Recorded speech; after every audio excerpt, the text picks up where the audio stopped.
Hello दोस्तों, आपका दोस्त दीपक। ये एक मेरे सब्सक्राइबर हैं, मोहित पोपली, जो उनकी रिक्वेस्ट आई थी मेरे पास कि इस टैक्स वाले टॉपिक पर एक डिटेल वीडियो बना दो। मुझे थोड़ा सा इसमें टैक्स बेनिफिट्स वगैरह समझने हैं इसमें। मैंने कहा ठीक है सर, बिल्कुल बनवा देते हैं। तो टैक्स डिडक्शन सैलरीड पर्सन के लिए हमारे कौन कौन से टैक्स डिडक्शन सेक्शंस आते हैं, तो ध्यान से समझना। मोहित, आपके लिए भी है ये, ध्यान से देखना इस सीरीज को। सबसे पहला हमारा पॉइंट आता है सेक्शन 80C। सेक्शन 80C में हम जो इन्वेस्टमेंट्स करते हैं तो हमें कितने तक का टैक्स डिडक्शन मिलता है। तो इसमें आता है, अगर हम कोई जॉब कर रहे हैं, इंप्लॉय प्रोविडेंट फंड जिसको कहते हैं ईपीएफ, तो उसमें 1.5 लाख तक हम टैक्स रिबेट ले सकते हैं। तो अगला हमारा आ जाता है पीपीएफ, पब्लिक प्रोविडेंट फंड जिसको बोलते हैं, तो ये भी हम टैक्स डिडक्शन में आते हैं, ये 1.5 लाख तक के। एलआईसी सबसे मोस्ट इन्वेस्टमेंट जिसको इंडिया की मानी जाती है, लाइफ इंश्योरेंस, ठीक है, इसमें भी हम 1.5 लाख तक रिबेट ले सकते हैं।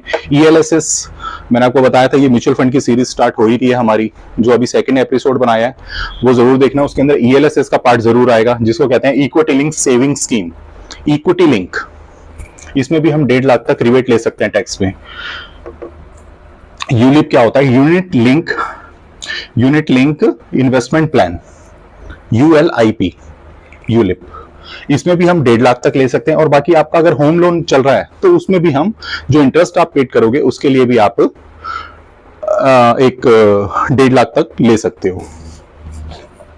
तो ये हमारी जो इन्वेस्टमेंट है, इसमें हम 1.5 लाख तक अपना इंटरेस्ट क्लेम कर सकते हैं। जो हम इन्वेस्टमेंट कर रहे हैं, जो होम लोन पे हम इंटरेस्ट दे रहे हैं, हम क्लेम कर सकते हैं अपने 80C के अंडर। तो 80CD नेक्स्ट क्या होता है? अगर हमने कोई मेडिक्लेम करवा रखा है अपने लिए, तो उसको हम 25,000 तक क्लेम कर सकते हैं, होम लोन, फैमिली के लिए भी। और अगर हम सेपरेट कोई मम्मी पापा के लिए अलग से हमने ले रखा है, तो उसमें भी हम 25,000 से 50,000 तक क्लेम कर सकते हैं। 25 to 50,000 क्लेम कर सकते हैं। तो ये हमारा हो गया 80D के अंडर आता है मेडिक्लेम। 80CCD 1B, अगर हम कोई एनपीएस में इन्वेस्टमेंट करते हैं, मैंने आपको एनपीएस बताया था ना, सबसे अच्छा रिटर्न देने वाली स्कीम जिसको माना जाता है। इन्वेस्टमेंट अगर उसमें हम करते हैं तो हम उसमें 50,000 से लेकर 1.5 लाख तक, अगर हम टीयर 1 में करते हैं तो 50,000 तक, और अगर हम टीयर 2 में भी इन्वेस्टमेंट करते हैं तो एनपीएस की, तो हम 1.5 लाख तक हम क्लेम कर सकते हैं। यह भी बताया था टीयर 2 में कम होता है, और टीयर 2 हमारा म्यूचुअल फंड की तरह होता है, उसमें हम 1.5 लाख तक अपना टैक्स रिबेट ले सकते हैं। तो आई होप ये पॉइंट दोनों आपको समझ आ गए होंगे, मेडिक्लेम और कंट्रीब्यूट एनपीएस। अब 80CCD2, और इसमें न्यू रिजीम क्या होता है कि हमारे जो अभी रूल आए हैं ना अप्रैल के बाद, जो फरवरी में बजट आया था, उसके अंदर भी ये वाला पॉइंट हमारा क्लेम कर सकते हैं। एम्प्लॉयर का जो कंट्रीब्यूशन होता है एनपीएस में 10% ऑफ सैलरी, वो हम रिबेट ले सकते हैं। एनपीएस में हम मान लो 5,000 रुपए जमा कर रहे हैं, तो उसके अंदर सैलरी का जो 10% अमाउंट होता है, मान लो हमारी सैलरी 50,000 रुपीज है, उसका 10% 5,000 रुपीज, तो 5,000 तक हम रिबेट ले सकते हैं उसके अंदर एम्प्लॉयर का। और अगर वो प्राइवेट जॉब कर रहा है और गवर्नमेंट अगर कर रहा है तो वो 14% तक रिबेट ले सकता है एनपीएस में। ये गवर्नमेंट वालों के लिए ही खोली गई थी किसी टाइम पे, मैंने आपको ये भी बताया था, लेकिन उसके बाद जब 2004 के बाद ये सबके लिए खोल दी गई। तो आई होप ये आपको पॉइंट समझ आ गया होगा, एनपीएस का दोनों पॉइंट। अब जो ये पॉइंट है, बिल्कुल ध्यान से समझना, बहुत अच्छा पॉइंट है, काफी लंबा है, इसकी कैलकुलेशन साथ में समझा रहा हूं मैं। सेक्शन 13A क्या होता है? ये हमारा एचआरए के लिए होता है, हाउस रेंट अलाउंस के लिए। हाउस रेंट अलाउंस जिसको एचआरए कहते हैं हम। एक्चुअल एचआरए, मान लो जॉब कर रहे हो आप, आपका एचआरए कटता है ना 25,000 हाउस रेंट अलाउंस। नेक्स्ट होता है 40% ऑफ बेसिक सैलरी।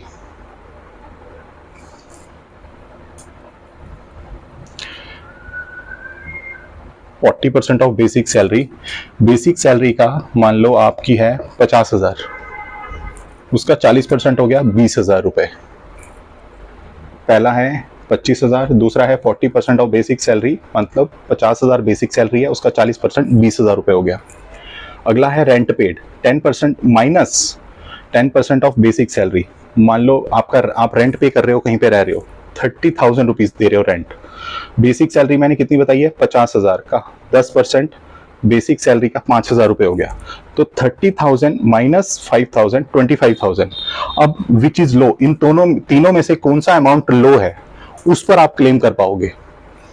25,000 जॉब में कट रहा है, 20,000 रुपए आप 40% ऑफ बेसिक सैलरी का, और 30,000 रुपए आप जो रेंट दे रहे हो उसका 5,000 रुपए माइनस करके 25,000 आता है। तो लो हमारा 20,000 रुपीज है।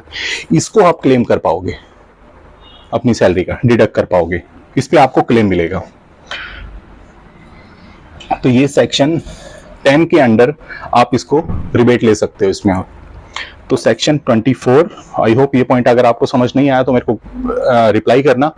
मोहित आप भी ध्यान से देखना, अगर नहीं समझ आया तो मेरे को जरूर रिप्लाई करना, मैं इसको फिर और दोबारा समझा दूंगा आपको, ठीक है। विच इज लो मतलब जो सबसे कम है, 20,000 को क्लेम कर सकते हो। सेक्शन 24B, ये तो नॉर्मल है। होम लोन का इंटरेस्ट है, आप 2 लाख तक कर सकते हो।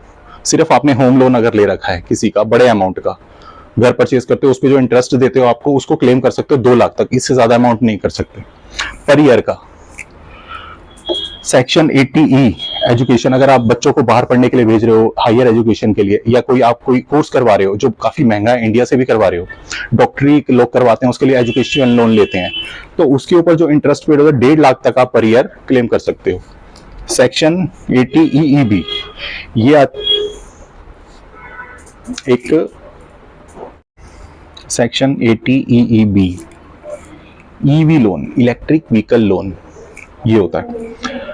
उसके लिए जो आप लोन लेते हो, उस लोन पे जो इंटरेस्ट पे करते हो, मान लो 1.5 लाख पर साल का आपने इंटरेस्ट पे किया, उसके ऊपर आप क्लेम ले सकते हो।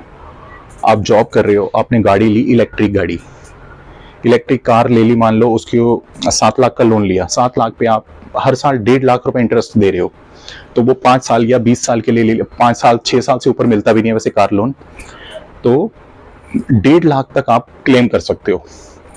EV loan, electric vehicle loan कहते हैं इसको।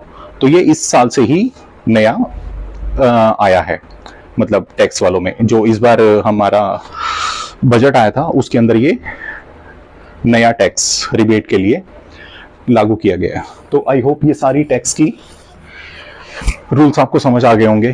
Thank you so much guys, like और शेयर जरूर करना।